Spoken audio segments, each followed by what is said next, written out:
Alhamdulillah wassalatu wassalamu ala Rasulillah wa ala alihi wa ashabihi ajma'in. Amma ba'd. Assalamualaikum warahmatullahi wabarakatuh. Alhamdulillah kita dapat bertemu lagi pada petang ini sambil-sambil kita menjalankan ibadah puasa. InsyaAllah kita akan ada satu tamu yang sangat istimewa, iaitu sahabat saya, iaitu Brother Yusof Iman Kwek. InsyaAllah pada petang ini dia akan berkongsikan tentang kisah hijrah beliau yang sangat-sangat menarik, yang jarang-jarang sekali kita dengar. Baik, tapi sebelum saya pergi terus kepada dia, terlebih dahulu saya ingin mengajak sahabat-sahabat yang sedang menonton untuk tinggalkan soalan di ruang komen sekiranya ada yang ingin bertanya kepada beliau, ataupun sesiapa yang boleh juga letak komen kat situ, suara kami jelas ataupun tidak dan sedang menonton dari mana.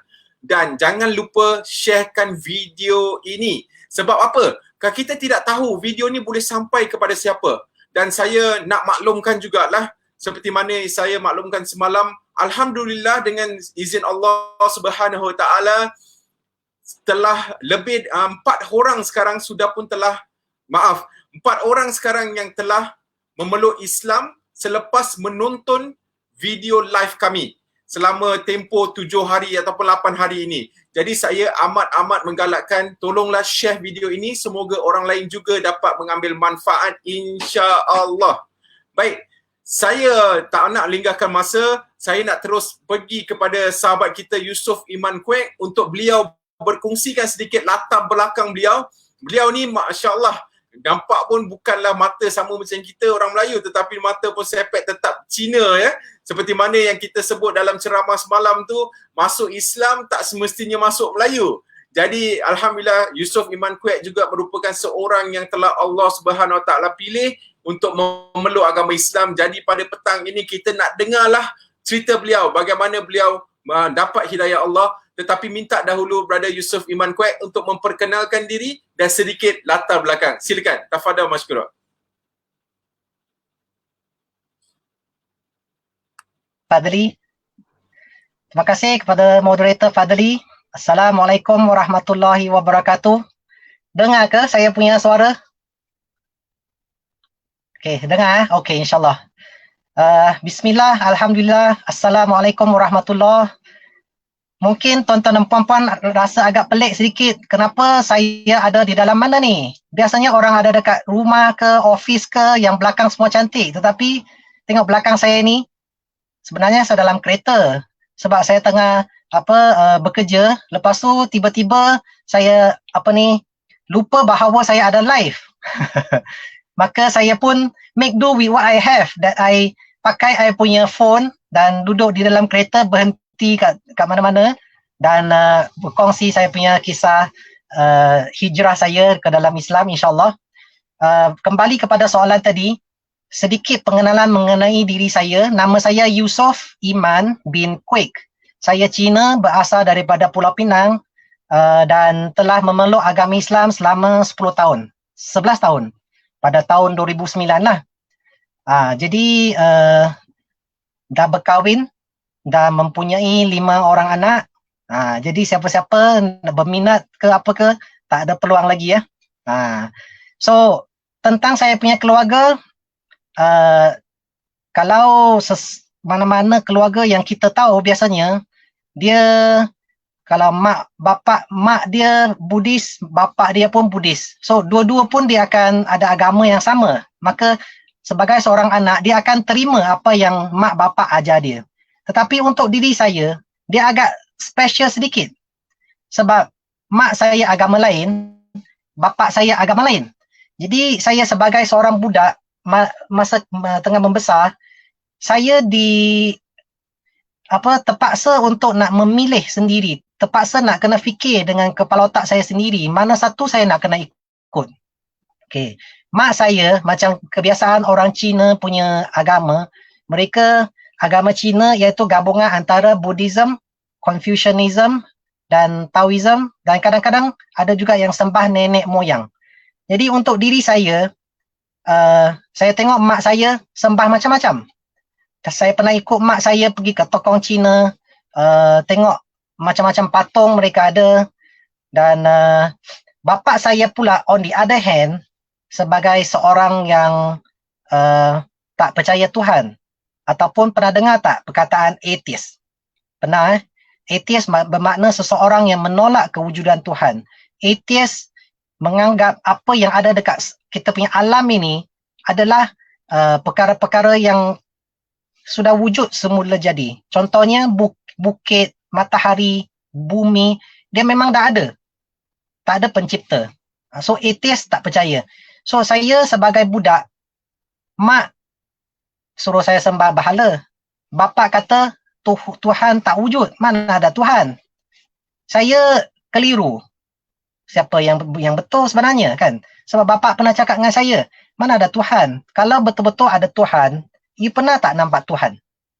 Tak pernah. Tak nampak, mana ada? Tak nampak, tak ada lah. Jadi dia kata kalau you betul-betul ada Tuhan, boleh tak Tuhan tu datang ke depan kita ni, tunjuk dia tu wujud?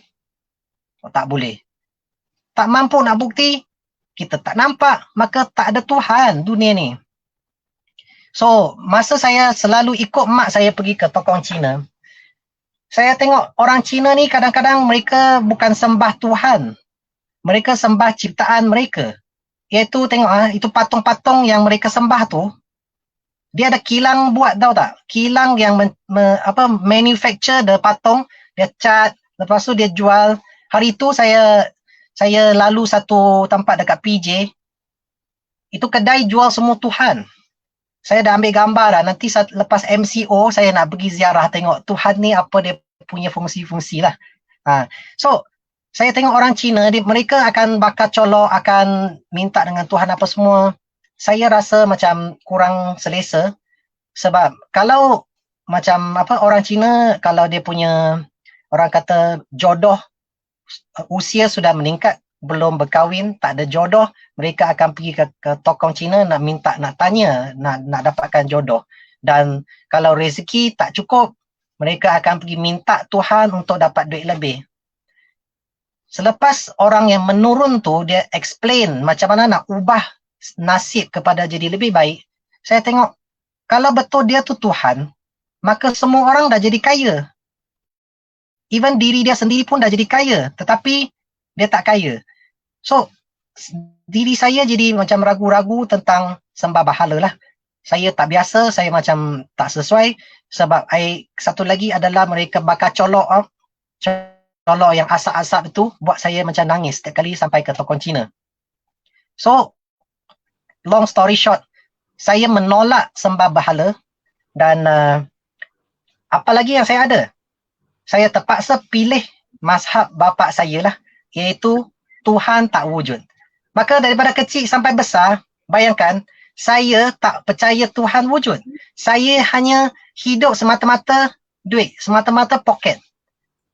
Jadi hidup pun tak ada matlamat. Orang kata, I don't know what I'm here for. Okay, so itulah lebih kurang saya punya latar belakang. Tentang diri saya sendiri punya pelajaran, saya pernah complete degree in Business Information System, iaitu Computer Science di Tunku Abdul Rahman College. Berapa lama dah berbelas tahun lah. Sekarang umur pun dah mungkin separuh jalan lebih dah kot. So, pernah bertugas sebagai pensyarah, dan selepas tu setiap pekerjaan yang saya lakukan adalah pekerjaan tentang sales, jurujual, sales and marketing. Sekarang saya tak ada bos, saya kerja sendiri, saya pemandu Grab, dan disebabkan ada COVID-19 punya pasal, saya pun takut mati. Saya pilih untuk pandu Grab Food, hantar makanan kepada sesiapa yang order lah, dan kadang-kadang ada Grab Express, sesiapa yang nak hantar barang-barang, saya akan bawa. Kereta saya tak ada manusia, melainkan diri saya untuk waktu MCO. Okay. So baik. itu saya punya latar belakang. Okey, baik, Brother Yusof, sangat menarik ya. Apa ni sambil-sambil kita kirakan saya difahamkan daripada apa yang Brother Yusof kongsikan, sambil-sambil sebelum perintah MCO berlaku, Brother Yusof juga pernah mendapatkan dakwah dalam kereta semasa kalau misal kata ada orang bukan Islam datang jadi penumpang ataupun customer Brother Yusof. Nanti kita akan pergi ke sana insya-Allah. Tetapi sebelum tu Brother Yusof, saya nak minta sedikitlah perkongsian di sini sebab tajuk pada petang ini pun kisah Yusof Iman Kwek peluk Islam. Mesti ramai yang di luar sana tu, masya-Allah. Hari ni alhamdulillah kita dapat ramai orang yang sedang menonton.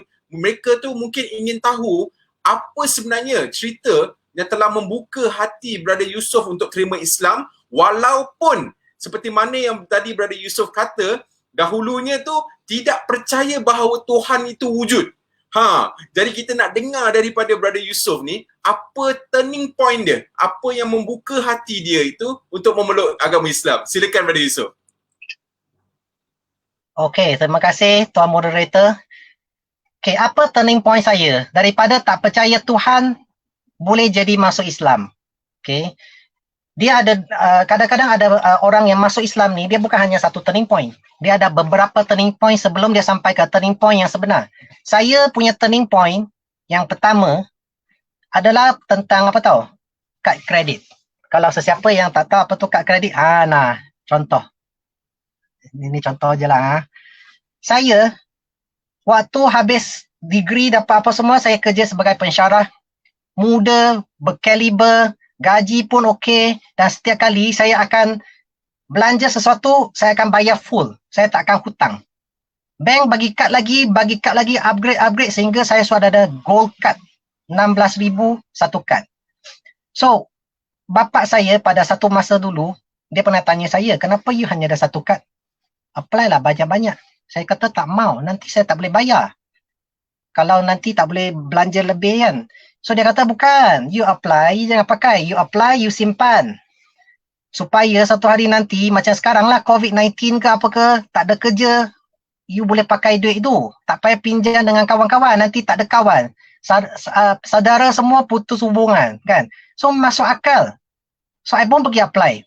Sekali saya apply 10 kad.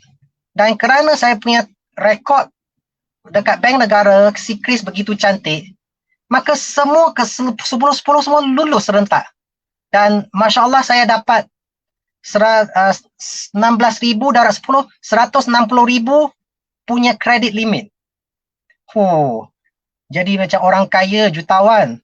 You tahu tak, itu duit semua saya habis belanja, lingkupkan duit tu di dalam 3 bulan. Macam mana? Saya belanja girlfriend, saya pergi exhibition, nak buat bisnes belum ada. Sewa kedai, pergi melancong, beli macam-macam perabot office. Tiba-tiba sedar duit habis. Lepas dah habis baru sedar, rupa-rupanya duit tu kena bayar balik. Masa belanja tu, kita ingat macam apa? Kena pukau kena pukau, tapi bukan pukau pun. Orang kata jangan pakai. Bapak saya kata jangan pakai. Saya pakai juga sampai habis. So selepas duit habis tu, bank kejar saya. Saya lari daripada bank. Telefon bunyi. Wah, tak boleh tahan. Campak itu telefon. Saya menggigil. Sebab saya betul-betul takut tau. Takut sebab tak ada kerja. Dan hutang bank keliling pinggang. Masa depan gelap. I masuk dalam selimut tau. Ambil selimut, tutup diri I. Kalau sesiapa pernah kena demam denggi, you faham saya cakap apalah. Dia punya menggigil betul punya. So, dalam keadaan macam tu, saya ada seorang girlfriend. Kiranya orang Indonesia lah. Yang jenis yang moden sedikit. Tetapi, dia melaksanakan satu perkara perintah yang agak yang baik. Iaitu, dia cuba sampaikan Islam kepada saya. Dia cakap apa? Dia kata, masuklah Islam. You masuk Islam, ada ramai saudara-saudari Islam yang boleh bantu kamu. Saya kata, bantu apa? Dia kata, kan tadi you hutang bank banyak-banyak. Sekarang, kalau you masuk Islam, orang Islam boleh bantu you. Saya kata, tak mau. Kenapa saya harus masuk Islam semata-mata nak minta tolong dengan orang? Saya sendiri pergi belanja duit tu habis, saya sendiri kena bertanggungjawab lah. Saya punya kesalahan yang telah saya lakukan. So, saya reject. Dan satu lagi, yang tadi masa saya introduction tu saya lupa nak bagi tahu, iaitu saya punya kefahaman terhadap agama Islam kurang. Maksudnya saya tak tahu apa tu Islam. Kadang-kadang saya tengok orang Islam baik, Islam tu baik dalam mata saya. Kadang-kadang setuju tak ada beberapa orang dekat luar sana, pengikut-pengikut Islam yang kurang asam sedikit. Maka dalam pandangan mata saya, Islam jadi potong markah lah sikit. Kan? Ini kira lapik sikit lah tau, tak cakap betul-betulnya. So, dalam keadaan macam tu, dan satu lagi yang saya nak kena highlight adalah setiap hari Jumaat. Hari Jumaat untuk orang Islam, hari yang mulia, betul. Tapi untuk saya sebagai Cina, atheist, tak percaya Tuhan, saya sangat tak suka hari Jumaat. Sebab apa? Setiap kali saya pandu kereta, sampai ke depan masjid, tepi masjid, lorong tu ada 4 lorong, tiba-tiba jadi 1 lorong. Kadang-kadang itu 1 lorong pun sangkut. Saya mula maki-maki dalam mulut. Kerana itu jam membuat saya benci, tak suka kepada Islam. Mungkin saya salah faham lah. So, dengan ni semua, girlfriend ajak saya masuk Islam, tak mau. Kenapa saya harus masuk Islam? Tiba-tiba, you nak tahu tak? Allah bagi hidayah. Hidayah dia macam mana? Orang putih kata, when the dust settle. Okay? Debu tu dah tak ada dah. Fikir balik. Ya tak ya juga. Sekarang ni, aku duit tak ada. Kerja tak ada. Hutang bank keliling pinggang. Telefon bunyi tak berhenti. Satu hari nanti saya tak ada duit nak makan. Saya nak makan apa? Saya tak ada tempat nak duduk, nak tinggal di mana. Sekurang-kurangnya, kalau saya masuk Islam, ya. Okay, sorry to cut you there. Tapi untuk sebelum you pergi kepada sebab yang di mana you cakap when the dust has settled tu, saya nak tanyakan dahulu. Tadi Yusof ada sebutkan bahawa you pada saat peringkat mulanya tidak kenal Islam, malas juga tidak faham tentang Islam, dan kadang-kadang you nampak orang Islam tu baik, you rata Islam tu baik. Dan kalau you nampak orang Islam tu tak baik, jadi tak baik lah. Jadi saya amat menarik dengan poin kat situ, Yusof. Mungkin Yusof boleh kongsikan juga. Jadi daripada, pernah tak sebelum masuk Islam tu, Yusof ada kawan-kawan Islam yang pernah jemput Yusof untuk peluk Islam? Silakan. Okay, pernah ada kawan saya punya ex-boss. Tapi dia tak tahu cara nak berdakwah. So dia pun tak berani nak buka mulut nak, masuklah Islam. Tak berani. Dia hanya bawa saya pergi ke kedai buku Kinokuniya di KLCC. Lepas tu, bawa saya pergi ke section yang Islam. Tak berani bercakap. Ambil satu buku, What is Islam? Bagi kat saya tengok. Konon-kononnya supaya saya boleh dapat hidayah lah kan. Tapi saya tengok What is Islam, saya letak balik. Sebab saya tak tahu apa tu Islam. So, dia ada niat nak dakwah kat saya, tetapi tak tahu nak cakap. So, to me, no interesting. I mean, nothing attracted me. Jadi ada, tapi yang lain-lain, kebanyakan majority saya punya kawan Islam, nobody try to convey Islam to me. Tak ada. But this girlfriend, walaupun dia modern, tapi dia cuba sampaikan. Dia tak peduli sama ada I boleh terima ke tak boleh terima, sebab itu urusan Allah. Dia cuma sampaikan je. Jadi saya nak bagi kongsi kepada tuan-tuan dan puan-puan adalah kita ada kawan-kawan Cina yang ke India ke yang bukan Islam di keliling kita, pekerja ke, rakan sekerja ke, kawan sekolah ke, kita just ajak. Cuba buat. Ajak macam mana? Ada caranya, kena belajar lah, tapi tak boleh terus macam tu je lah. Nanti saya akan kongsikan insyaAllah nanti dekat belakang.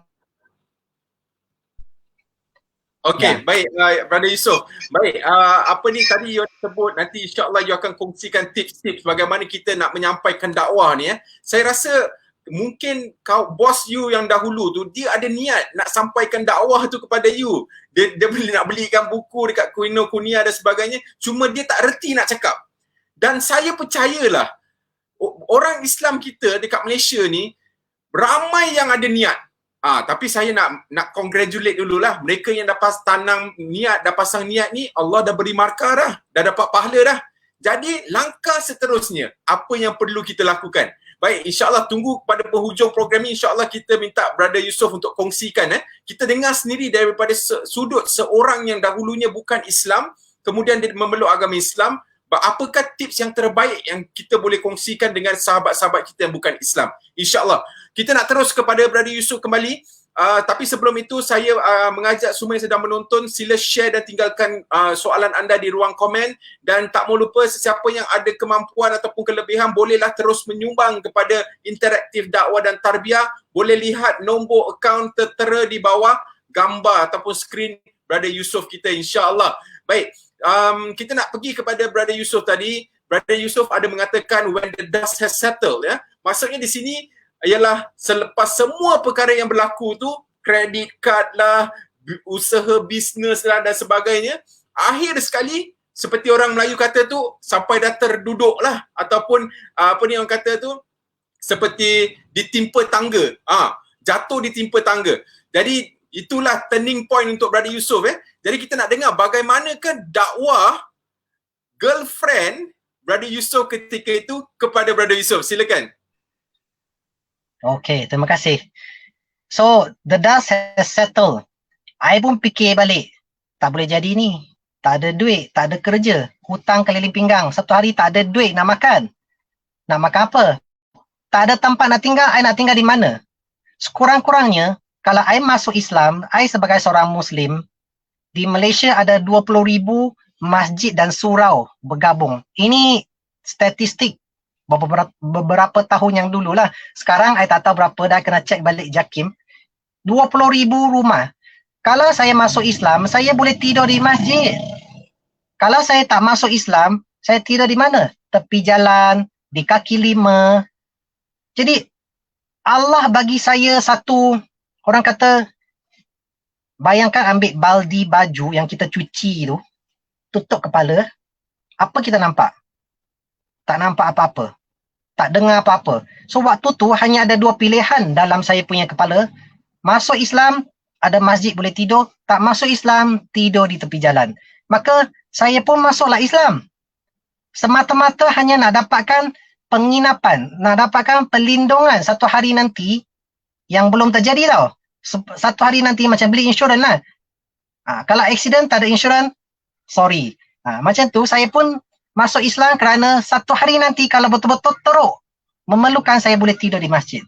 Sebab tuan-tuan dan puan-puan, rasa-rasanya karya masjid surau dan juga AJK, kalau seseorang yang bukan Islam, dia datang tidur di masjid, rasa-rasanya dia akan dihalau ke dia akan dijemput baik? Yang mana satu? Secara umumnya lah, bukan semua mereka akan kena halau. So itu yang main dalam pemikiran saya. Kalau saya tak masuk Islam, saya kena halau. Maka saya pun masuklah Islam. Saya tak kenal siapa tu Allah, siapa tu Rasul. Apa tu Islam pun saya tak tahu. Malahan apa yang saya tadi salah faham tentang Islam, benci hari Jumaat, tu semua tetap ada.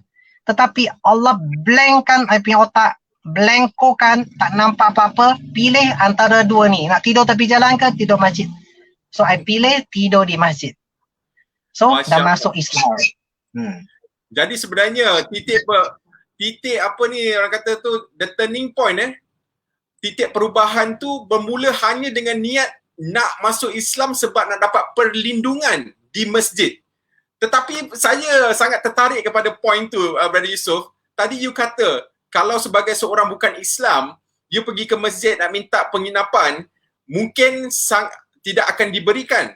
Tetapi kalau selepas memeluk agama Islam sekalipun, kalau hari inilah kita pergi ke masjid-masjid, maaf katalah, hanya sebagai satu perkongsian saja, adakah masjid akan terbuka untuk kita untuk bertidur satu malam?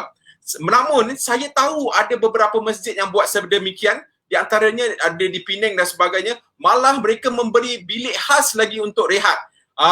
Jadi saya rasa itu sebenarnya satu strategi yang agak unik di mana dicadangkan oleh girlfriend you waktu itu dan akhirnya telah membuat anda masuk Islam tapi tanpa mengenal Islam itu sendiri. Jadi saya nak terus pergi kepada soalan berikutnya.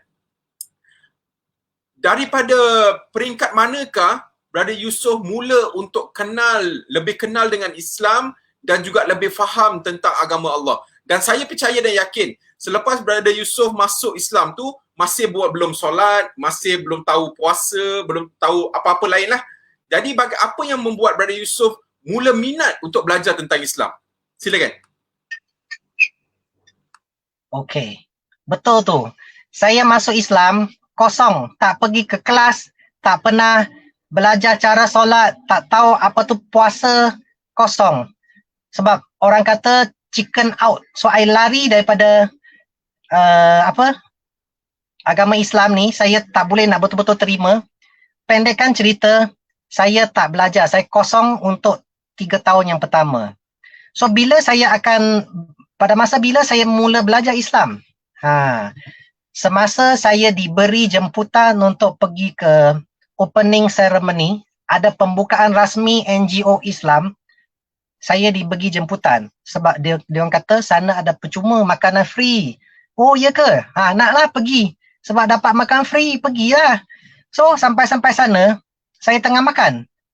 Tengah makan saya suka pakai tangan makan. Makan dengan pakai tangan, bukan pakai sudu. Saya tengah makan, enjoy.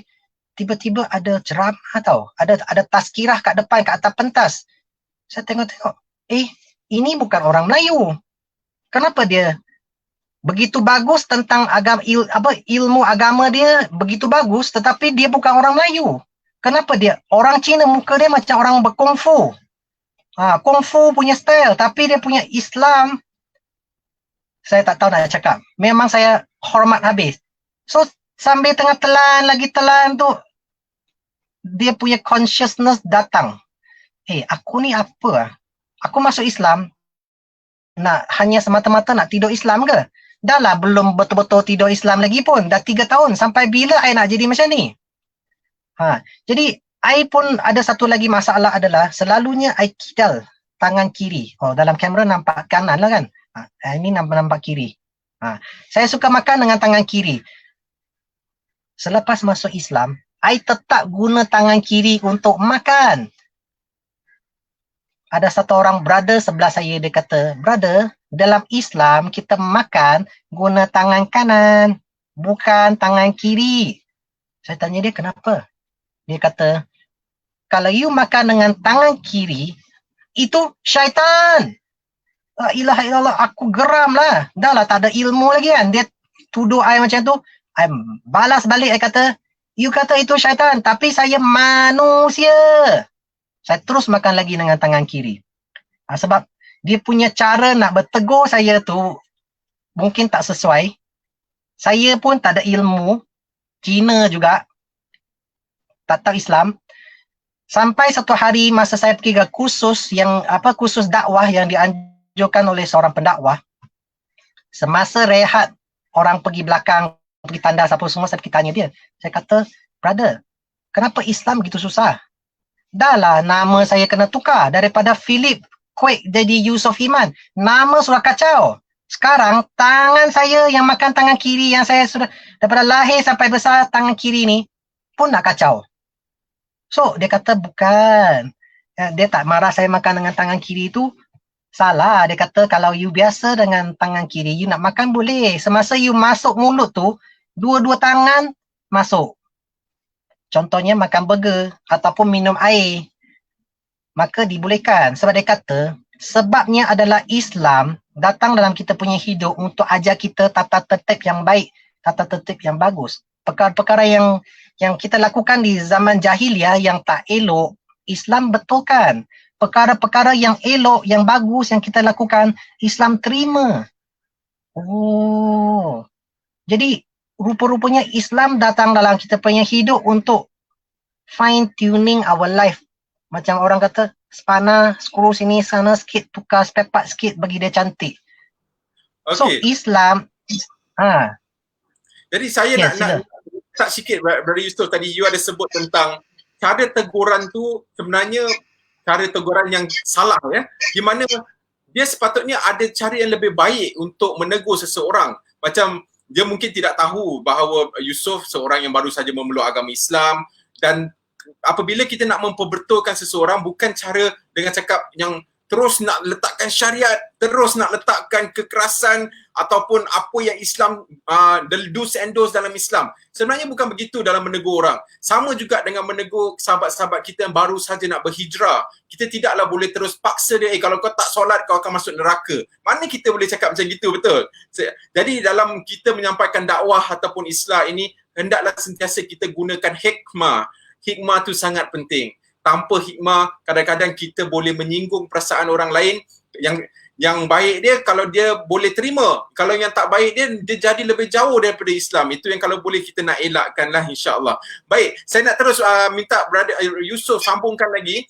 Tadi saya difahamkan juga, Brother Yusof selepas daripada minat untuk belajar lebih tekun lagi dengan tentang Islam, Brother Yusof telah pun menghadiri beberapa banyak kursus dan akhirnya dapat sampai ke peringkat diploma. Mungkin boleh terangkan Brother Yusof, apa yang buat Brother Yusof tu rasa sangat bersemangat untuk belajar tentang Islam. Dan saya percaya ramai juga orang Islam kita sendiri di Malaysia yang tidak ada diploma pun dalam ilmu Islam. Jadi minta Brother Yusof kongsikan sedikit apa yang buat Brother Yusof sangat semangat untuk belajar tentang Islam. Okey, terima kasih.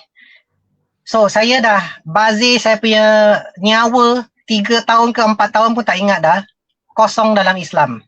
So, semasa saya tadi tengok orang Cina masuk Islam, ilmu Islam begitu hebat, itu buat saya buka kepala otak saya, sampai bila saya nak jadi macam ni? Takkan saya masuk Islam hanya nak tunggu tidur di masjid. Apa sebenarnya Islam? Saya dah masuk Islam, what is Islam? So, saya pun pergi kursus. Saya telah macam tadi Fadli moderator kata, saya dah lengkapkan saya punya diploma Islamic Studies. Saya nak tahu secara akademik apa tu Islam. So dalam tu ada subjek akidah, ikatan kita dengan Allah. Okay, ada fiqh, usul fiqh, ada sirah nabawiyah dan apa lagi, ada beberapa. Itu sebagai macam kita pergi ke sekolah, kita nak tahu kalau kita nak dapat peperiksaan, nak dapat keputusan yang bagus, kita kena ikut silibus sekolah baru kita tahu. Contohnya kalau nak dapat SPM, kita kena belajar subjek ni baru boleh. So dalam tu saya belajar apa tu sebenarnya Islam. Lebih banyak lagi saya belajar, lebih banyak lagi yang saya sedar bahawa saya tak tahu. Dan saya telah juga mengikuti kursus perbandingan agama, macam mana nak berdakwah kepada orang Kristian, orang Buddhis, dia punya kepercayaan macam mana, orang Hindu macam mana, nak membimbing mu'alaf macam mana, pemantapan akidah orang-orang Islam macam mana.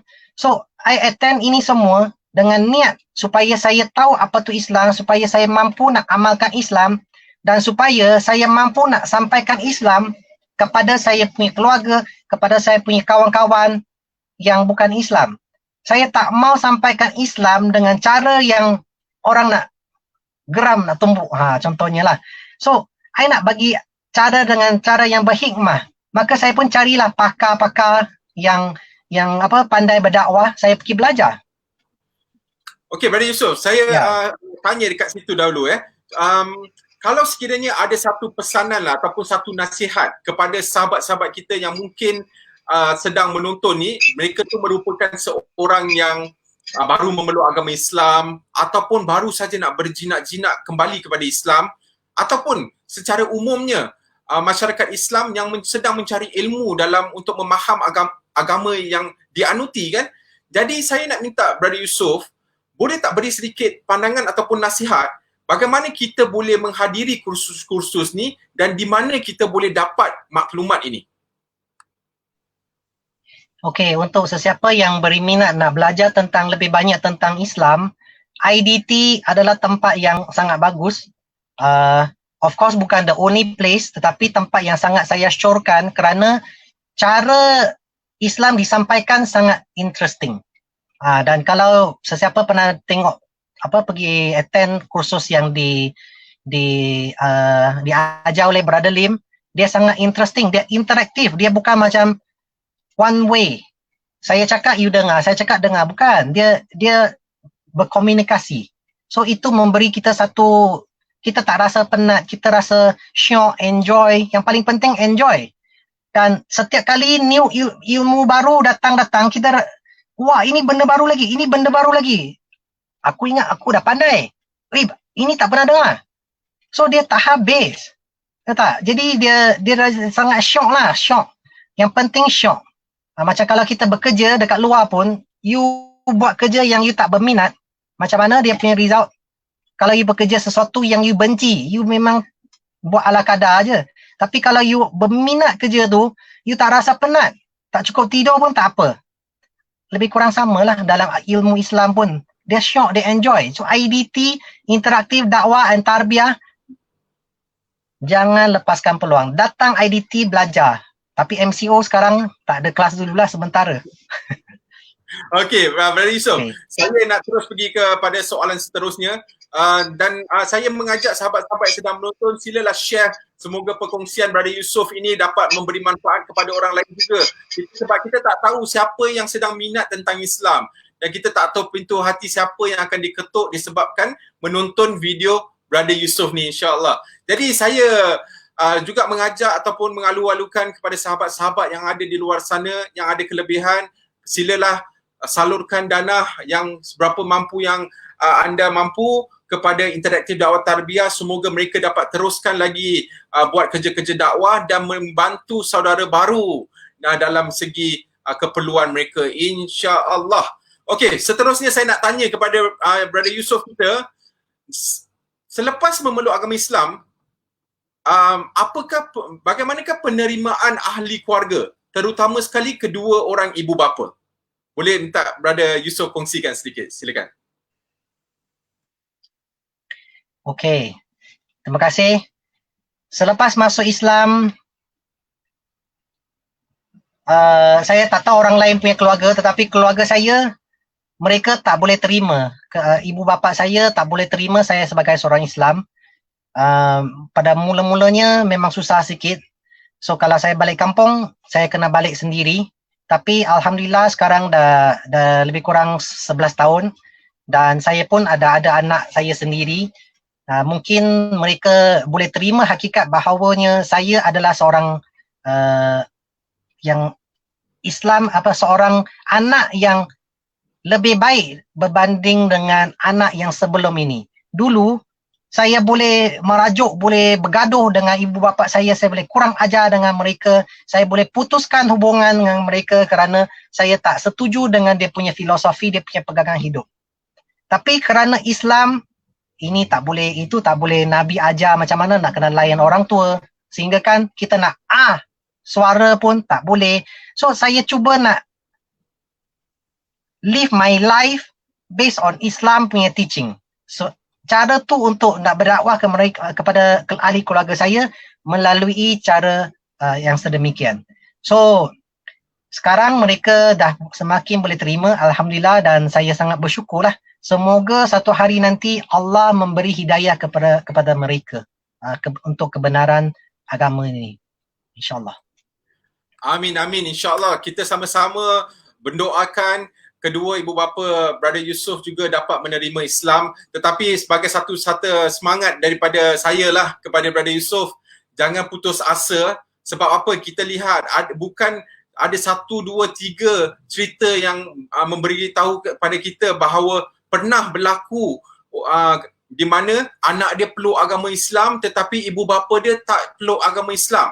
Tetapi pada penghujung nyawa ataupun saat-saat dia sebelum meninggal dunia, ada yang seperti pengasas NGO yang saya bekerja iaitu di AIRA, 3 hari sebelum bapa dia meninggal, Allah Subhanahu Wa Taala beri dia hidayah. Alhamdulillah. Jadi bayangkan, semua kesalahan dia pernah buat selama hidup dia tu diampunkan oleh Allah Subhanahu Wa Taala. Dan juga kita dengar ada juga daripada kisah seperti Syekh Hussein Yis contohnya, yang berlaku kepada antara seorang daripada ibu atau bapa dia pun sama juga. Dan satu lagi cerita yang saya boleh kongsikan ialah seorang sahabat saya yang berdakwah di Jakarta. Beliau telah berdakwah dengan satu nenek tua ni. Nenek tua ni dah macam keadaan nazak lah, dah lebih daripada 80 lebih tahun. Jadi apa yang berlaku ialah apabila dia menyampaikan dakwah, menerangkan Islam kepada nenek tua ni, alhamdulillah Allah bukakan hati dia untuk terima Islam. Jadi alhamdulillah, insya-Allah kita sama-sama juga doakan kepada bukan hanya Brother Yusof tetapi semua sahabat-sahabat kita yang sedang menonton, yang mungkin mereka tu masih lagi mempunyai kedua ibu bapa yang bukan Islam. Kita sama-samalah doakan untuk mereka, insya-Allah. Baik, saya nak terus pergi ke Brother Yusof ni. Soalan saya nak tanyalah, selepas memeluk agama Islam, apakah amalan ataupun apakah perkara yang sangat susah, ni macam soalan cepu mas sikit lah, apakah amalan ataupun perkara yang sangat susah untuk Brother Yusof lepaskan selepas memeluk agama Islam? Contohnya ada sebahagian orang tu, dia dah terbiasa makan kerbau pendek ataupun khinzir, dia rasa tu macam favourite food dia lah, jadi dia susah nak lepaskan makanan tu. Jadi untuk Brother Yusof bagaimana pula? Okey. Terima kasih. Wah, ini betul-betul bagi kau-kau ni. Apa benda yang saya susah? Dulu buat, sekarang tak boleh buat sangat lah. Sekarang memang tak boleh buat lah. Lelaki, ada 3 je orang kata. Minum, judi, perempuan. Saya tak minum, saya tak judi. Tapi saya ada girlfriend. So, yang ketiga ni, orang kata jihad. Strive, cut away. So, benda tu semua simpan peti ais, tak fikir lagi dah. Dah ada isteri, hanya fokus kepada keluarga. Itu adalah my biggest struggle yang saya repair diri saya sendiri selepas saya memeluk agama Islam. Dan kalau nak cakap tentang amalan yang mana yang memang susah, hari-hari saya kena berdepan punya, iaitu solat subuh. Itu memang susah. Sebab kalau malam tidur lewat, kadang-kadang sibuk-sibuk sampai tidur lewat malam, esok punya subuh memang teruk susah. Kalau bukan kerana nak bangun sahur, subuh tu memang sangat-sangat liat. So insya-Allah nak kena praktis lagi. Dalam Islam ni untuk kita praktis, do the best we can.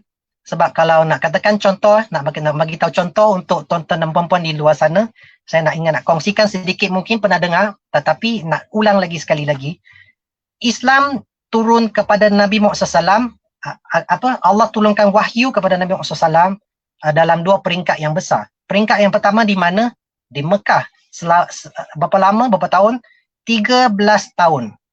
So, dalam 13 tahun tu, dia punya ayat-ayat tu adalah tentang hukum hakam, boleh buat, tak boleh buat, dosa, pahala, ataupun dia adalah tentang akidah, iaitu siapakah Tuhan, ciri-ciri Tuhan, cerita-cerita Nabi yang dulu-dulu, benda-benda yang moral, mana satu?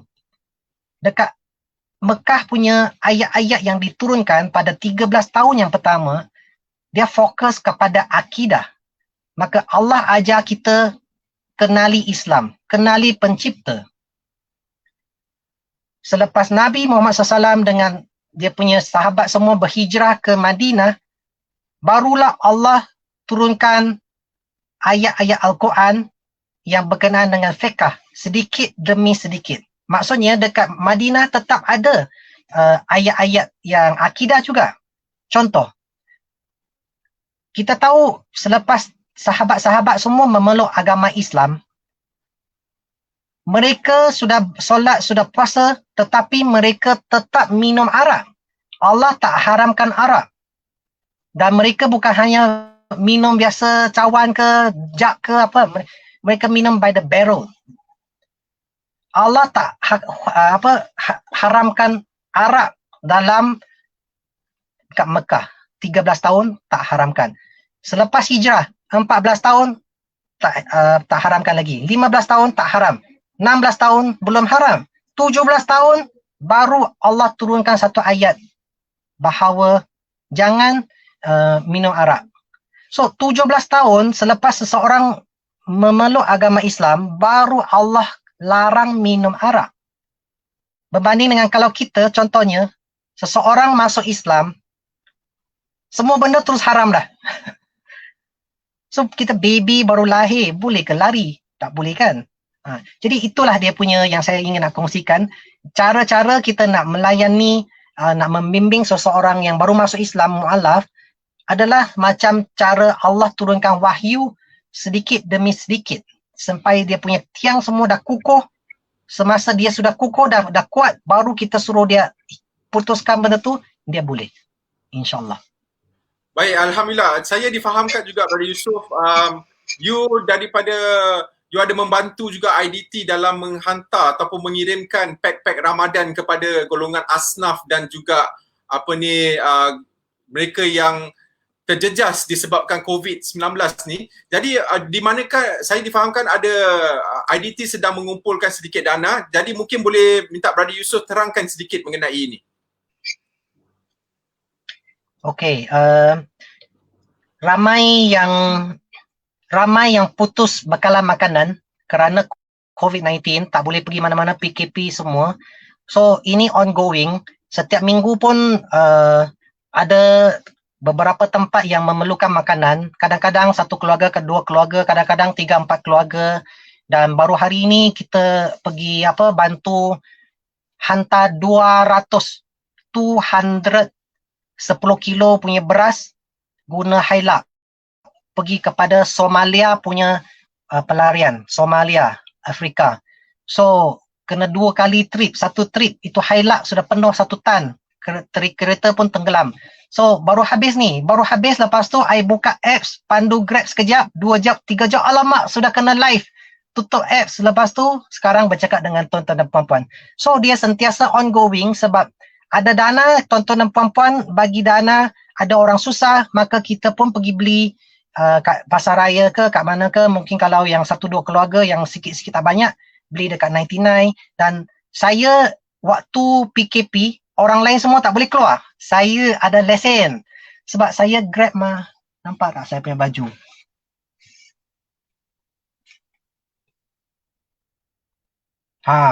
So ini Grab. Polis tak tahan dia, cakap lalu. So saya pun pergi hantar lah. So semoga bantuan makanan ni boleh memberi mereka makanan asas untuk kekalkan kehidupan, sementara kita tengok the next step macam mana ekonomi kita, sebab benda ni akan jadi jangka masa yang lama. So kita kena bantulah sesiapa yang ada duit, ada lebih, bersyukur kita bantu sesiapa yang tak ada makanan. Ya. Okey, baik Brother Yusof.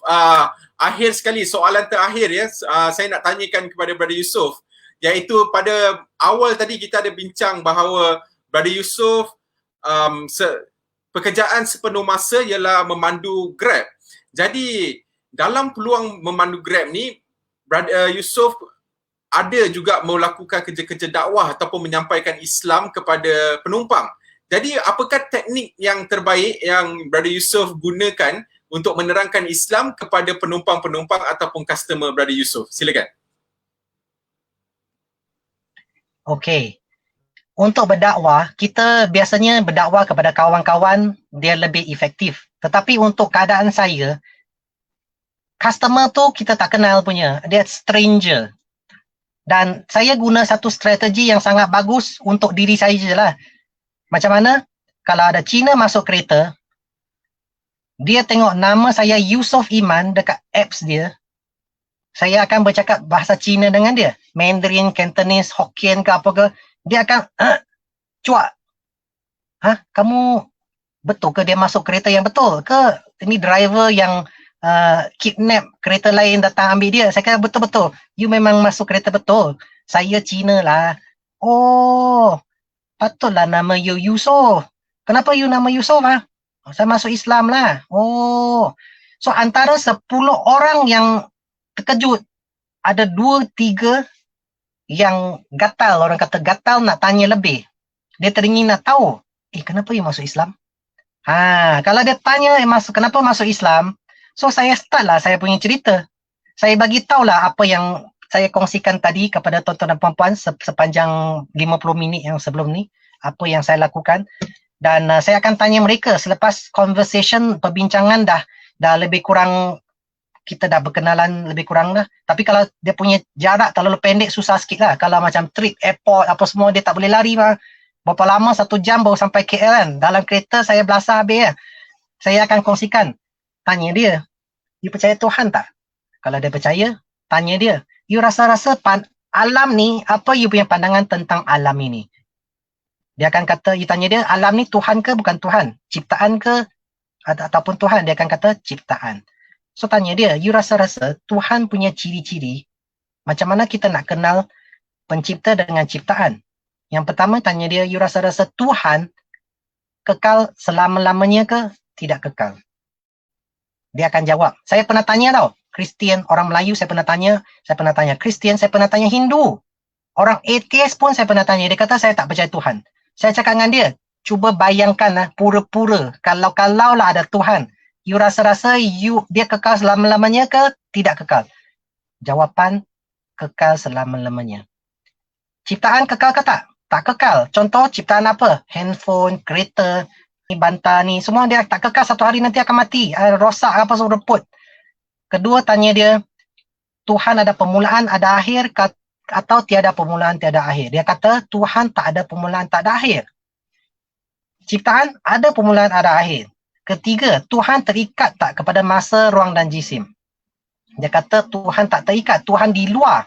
Ciptaan terikat. Manusia ada tahun lahir, bila mati, ada umur, masa, ruang dan jisim.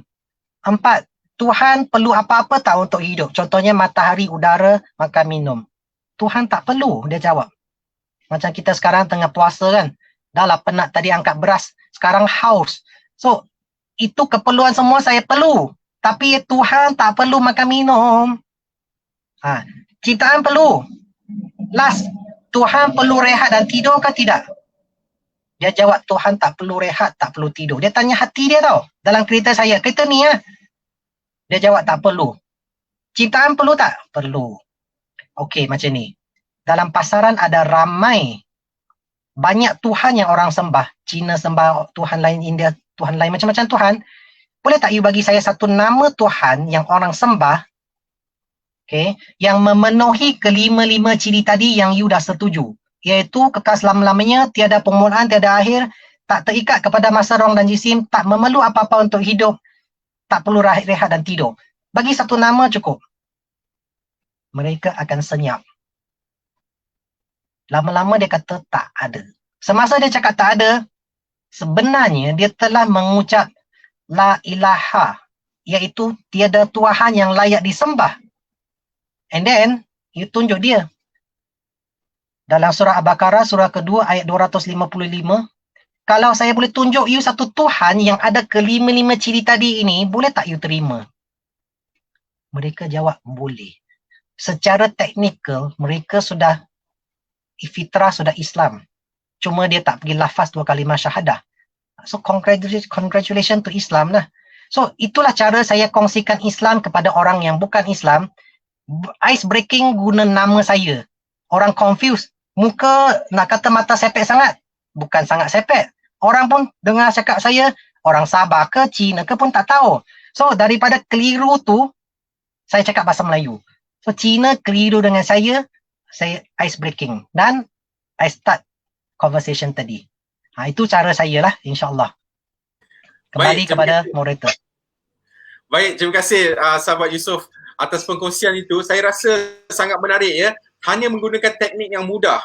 Menggunakan daripada nama, berbual bahasa Cina, kemudian menerangkan tentang 5 kriteria tentang membezakan pencipta dan juga ciptaan. Dan saya rasa itu adalah satu teknik yang baik di mana kita tidaklah provokatif sangat ataupun kita tu menghina agama lain, tidak. Tetapi malah kita cari satu perkara yang mudah diterima akal ataupun logik. Dan saya juga sendirilah, Brother Yusuf, saya nak kongsikan, iaitu apabila saya menyampaikan dakwah juga kepada orang bukan Islam, saya cuba ambil pendekatan yang tidak sensitif dan tidak akan orang cakap tu menyinggung perasaan orang lain. Sebab apa? Allah Subhanahu Wa Taala berfirman di dalam surah Al-An'am, iaitu Allah melarang kita untuk, yang bermaksud ya, Allah melarang kita untuk mencerca ataupun menghina Tuhan-Tuhan agama lain. tidak ada dalam ajaran Islam. Walaupun kita tahu daripada sudut Islam bahawa itu tidak boleh jadi Tuhan, kita tidaklah boleh sampai menyinggung mereka ataupun mengatakan perkara-perkara yang tidak baik terhadap agama lain.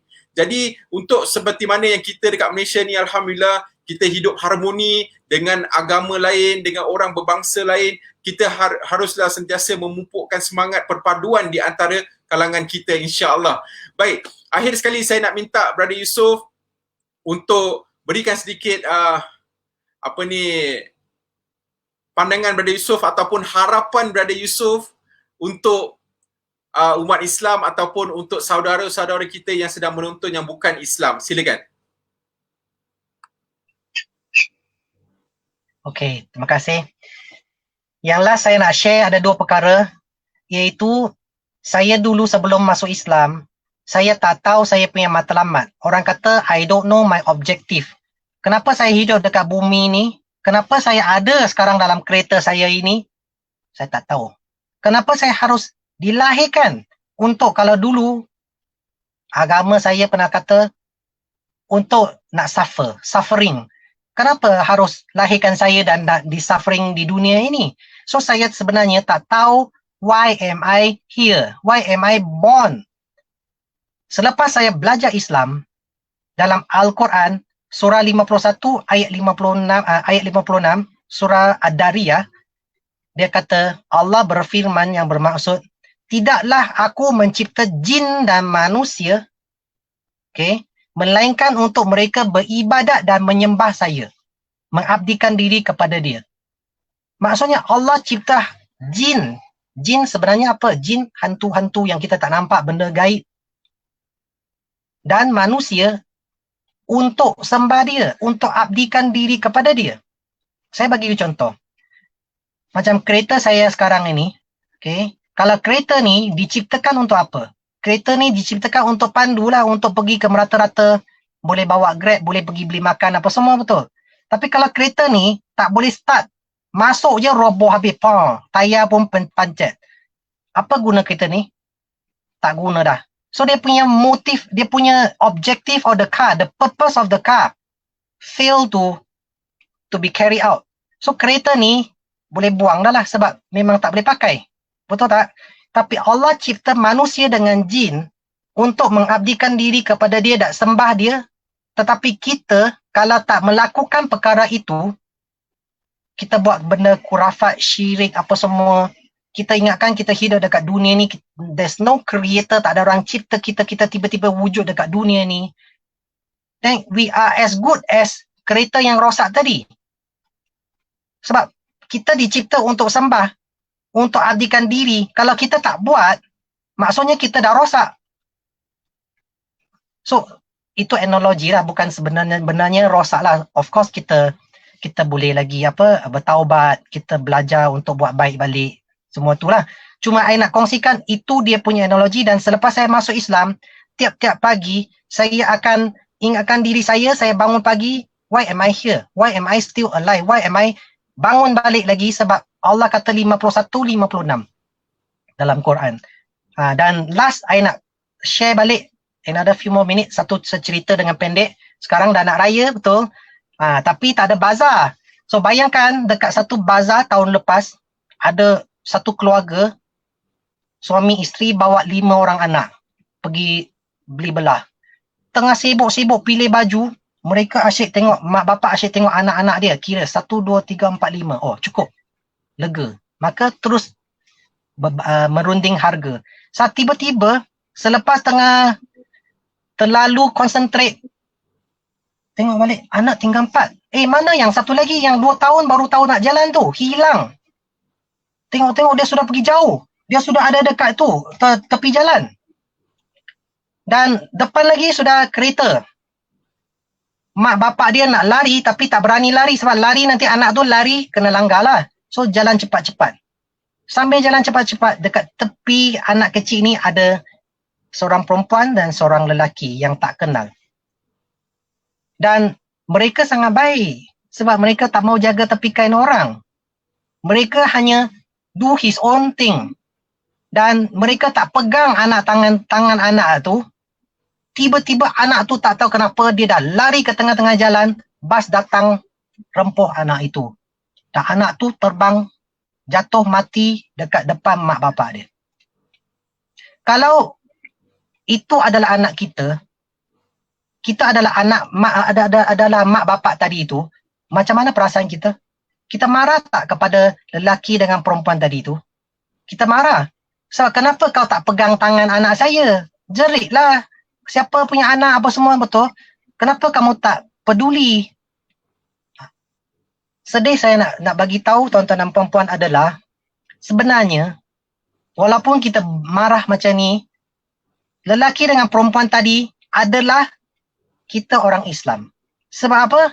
Sebab kita dah tahu kebenaran, tetapi kita membiarkan kawan-kawan kita yang bukan Islam, kita tak sampaikan Islam, tak sampaikan kebenaran, dan kalau mereka meninggal tanpa agama Islam sampai, maka ke mana akan mereka pergi? Satu demi satu mereka meninggal dan kita tak sempat nak berdakwah kepada mereka. Kita seakan-akan lelaki dan perempuan tadi. First time I dengar cerita ni, saya tersentap.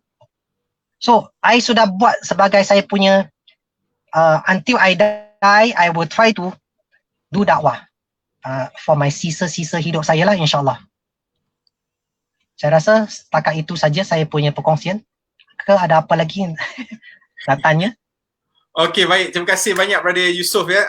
Saya juga ingin mengajak sahabat-sahabat sedang menonton, kalau sekiranya ingin menjemput Brother Yusof untuk ceramah di masjid anda ke institusi, boleh langsung hubungi beliau di Facebook beliau, insya-Allah. Dan Brother Yusof juga bergerak dengan tim IDT, Interactive Dakwah Training, dan dia juga merupakan salah seorang pelatih dalam topik akar umbi agama lain. Jadi dia tu menerangkan daripada sudut bawah bagaimana mulanya agama ataupun daripada sudut perbandingan dan persamaan. Sangat menarik, sangat-sangat menarik. Jadi sesiapa yang berminat untuk ingin mengajak beliau untuk berceramah di institusi ataupun di masjid-masjid anda, bolehlah hubungi beliau, insya-Allah. Dan sebelum saya akhiri, saya ada sedikit promosi yang saya nak buatkan di sini, iaitu daripada sahabat-sahabat kita yang di Interactive Dakwah Training. Mereka sedang menganjurkan program wakaf untuk membina hubungan dengan orang-orang bukan Islam, untuk diedarkan buku ini secara percuma dekat sekolah-sekolah seluruh Malaysia, dan mereka memerlukan lebih daripada 2,000 naskah. Satu naskah bernilai RM40. Jadi saya agak mengajak sahabat-sahabat semua yang ada kelebihan, bolehlah membantu mereka dalam usaha ini, dan boleh ambil account number dan nombor kontak di bawah itu, insya-Allah. Dan akhir sekali, saya nak ajak tuan-tuan dan puan-puan, malam ini ada lagi sesi special, insya-Allah, saya dan juga Brother Lim, iaitu kita akan kongsikan tentang keaslian Al-Quran. Bagaimana kita ni kalau ditanya oleh kawan kita yang bukan Islam, okeylah, aku tak percaya kepada Quran, contoh aku tak percaya kepada Quran. Tetapi macam mana kau nak buktikan kepada aku Quran itu benar-benar kalam Allah? Sebagai seorang Muslim, bagaimana kita nak buat penerangan itu kepada mereka? Dan insya-Allah bersamalah saya dengan Brother Lim. Sekali lagi saya ucapkan ribuan terima kasih kepada Brother Yusof. Semoga Allah pemudahkan segala urusan, dan insya-Allah kita ada peluang kita jumpa lagi. Terima kasih Brother Yusof. Assalamualaikum.